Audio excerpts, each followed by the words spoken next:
हमारे देश और प्रदेश में ऐसे बहुत से लोग आपको मिल जाएंगे जो कोई सरकार को कोसता है तो कोई सिस्टम को कोसता है।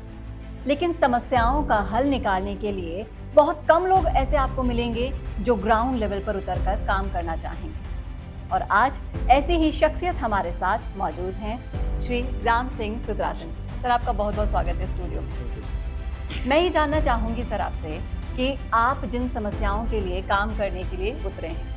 उन समस्याओं के बारे में मैं बात करूं उससे पहले मैं जानना चाहूँगी, हमारे दर्शकों को बताना चाहूँगी कि आपने अपना जीवन समाज के लिए कब समर्पित करने का ठान लिया? जी देखिए मैडम, लगभग मेरा जो डेट ऑफ बर्थ है वो 1994 की है और लगभग 2008 से मैं इस सामाजिक जीवन में मैंने मेरा प्रवेश कर लिया था। लेकिन 2008 से 2010 का जो सफ़र था उस समय तक एक वो बचपन का एक वो पल था। लेकिन हमने उस समय भी जैसे कोई बेबस या लाचार हमें कोई व्यक्ति मिलता था उसकी मदद हम लोग करते थे। उस समय तक हमें उसका उद्देश्य नहीं पता था कि भाई इसको सामाजिक सेवा कहते हैं या कोई ये सेवा के रूप में कोई कार्य किया जाता है। जब 2010 के बाद का जो पड़ाव आया और हम लोग धीरे धीरे हमारे छोटे क्षेत्र से बाहर की तरफ निकलने लगे तो हम 4-5 स्कूलों के युवा साथियों ने मिल करके और एक ग्रुप बनाया और उस ग्रुप के माध्यम से उन युवाओं ने ही मेरे अंदर कोई प्रतिभा देख करके मुझे उसका नेतृत्व करने का जिम्मेदारी दी। और उस नेतृत्व को 2010 से करते हुए शुरुआत करते हुए और आज तक का जो सफ़र मेरा जो चल रहा है, इस सफ़र में मैंने विभिन्न संगठनों में शुरुआती सफ़र मैंने भाजपा युवा मोर्चा की जिम्मेदारियों से शुरू किया। उसके बाद शिवसेना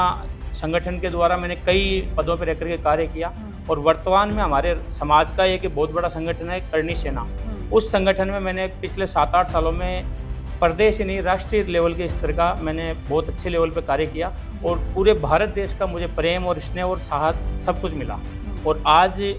उसी इन सब चीज़ों को और इन सब घटनाओं को देखने के बाद मुझे एक चीज़ महसूस हुई,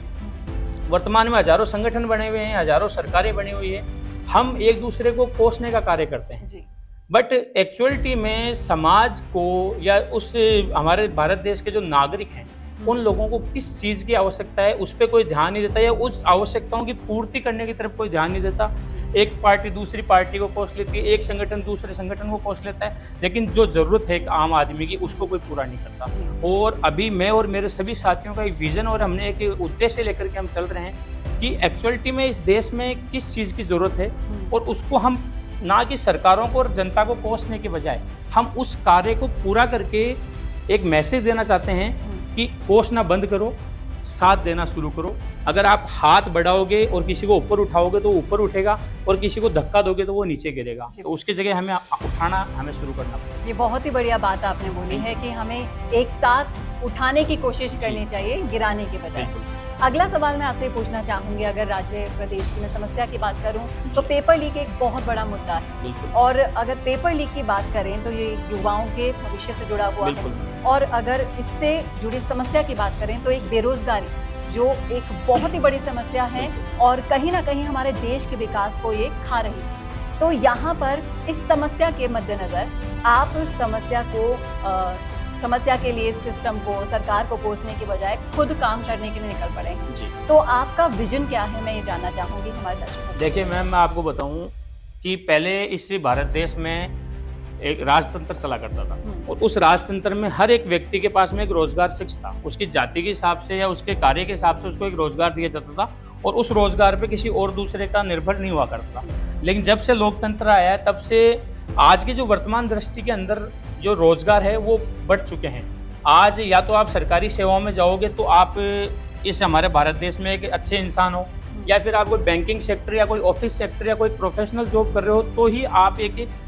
सक्षम व्यक्ति कहलाते हो। जबकि मैंने इस पूरे भारत और पूरे राष्ट्र के अंदर जगह जगह मैं गांव, तहसील, ढाणी तक मैं जाकर के आया हूँ और मैंने ऐसी ऐसी आवश्यकताओं को, मैंने ऐसे ऐसे सिस्टम को देखा है कि अगर आप चाहो तो छोटे छोटे कार्य करके भी अपना घर परिवार सक्षम कर सकते हो। क्योंकि आज भारत के अंदर लोकल फॉर वोकल का नारा हमारे देश के प्रधानमंत्री जी ने दिया है और उसका हम एक भरपूर फ़ायदा उठा करके उसको एक अपना उद्देश्य बना करके हम लोग हमारे क्षेत्र में जो लोकल कार्य हैं, अब उसमें अगर आप बात करें तो आज की डेट में बहुत अच्छे अच्छे कार्ट बना करके आप फास्ट फूड का कार्य रोजगार कर सकते हैं, टी स्टॉल कर सकते हैं। जैसे कि मैं आपको बताऊं कि हमारे देश के जो प्रधानमंत्री उनको एक हंसी का पात्र बनाया गया था कि ये चाय वाला व्यक्ति है, लेकिन आज उसी चाय से एक MBA से ग्रेजुएट व्यक्ति ने करोड़ों का बिजनेस कर डाला, और उसी की तर्ज पर कई कंपनियां आज चाय के नाम पर मार्केट के अंदर आई हुई है। तो उसी तर्ज पे आज का युवा, मैं तो एक आह्वान करना चाहूँगा कि आज का युवा ये बड़े बड़े ख्वाब, बड़े बड़े सपने ना देख करके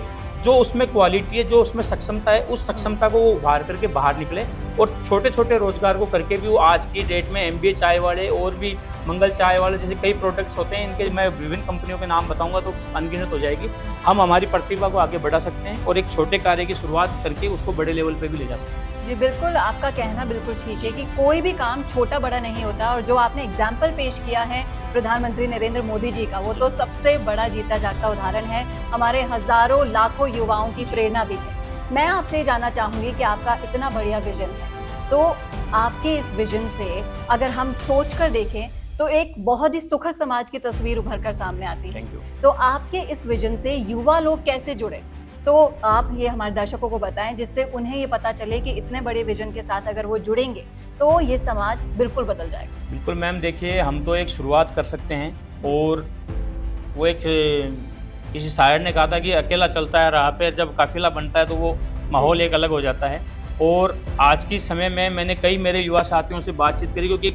जैसे ये पेपर लीक की जो ये समस्याएं आती है, तब मैं ये देखता हूँ कि लोग हजारों रुपए इन फॉर्मों में इनमें बहा देते हैं, और वो फिर सरकारें उनके साथ में क्या करती है क्या नहीं करती, उन बातों पे जाएं तो बहुत लंबी बात हो जाएगी। लेकिन अगर उसी की तर्ज पे अगर आप कोई छोटे कार्य करते हैं, अगर आप कोई, जैसे मैंने अभी बीच में बताया कि टी स्टॉल, कार्ट, इसके अलावा भी बहुत अनेकों ऐसे छोटे छोटे रोजगार हैं जिनको अगर आप करना चाहते हैं, अगर आप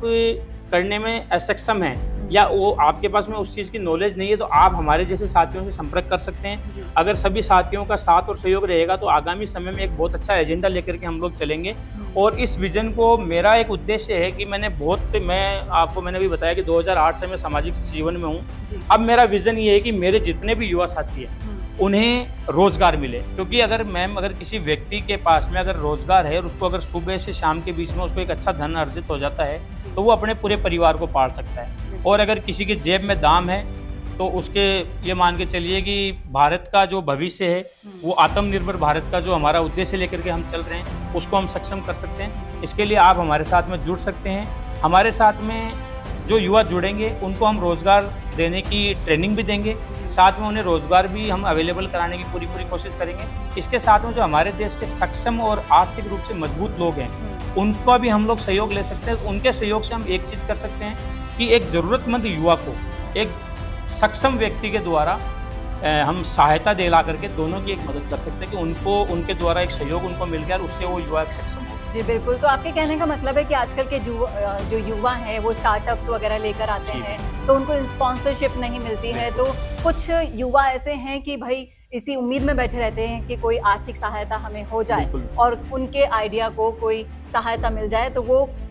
कौन जानता है कि कल को वो बहुत बड़ा बिजनेस बन जाए उनका, स्टार्टअप से लेके ऐसे बहुत सारे एग्जाम्पल हमारे समाज में हमने देखे भी हैं। और ये बहुत ही बढ़िया मुहिम आपने छेड़ी है हमारे ऐसे युवाओं के लिए। बहुत से युवा ऐसे उम्मीद में बैठे हैं कि उनकी एक छोटी सी उम्मीद को सहारा मिल जाए, और वो ही सहारा है राम सिंह जी। आपका बहुत बहुत स्वागत है सर। ऐसे ही हम आशा करते हैं, उम्मीद करते हैं कि आपके इस इनिशिएटिव से ज़्यादा युवा जुड़ें और जो सुखद समाज की तस्वीर आपने सोची है वो हम सबके सामने आए। कैसा लगा आपको वीडियो, कमेंट करके ज़रूर बताइएगा कमेंट बॉक्स में। नमस्कार।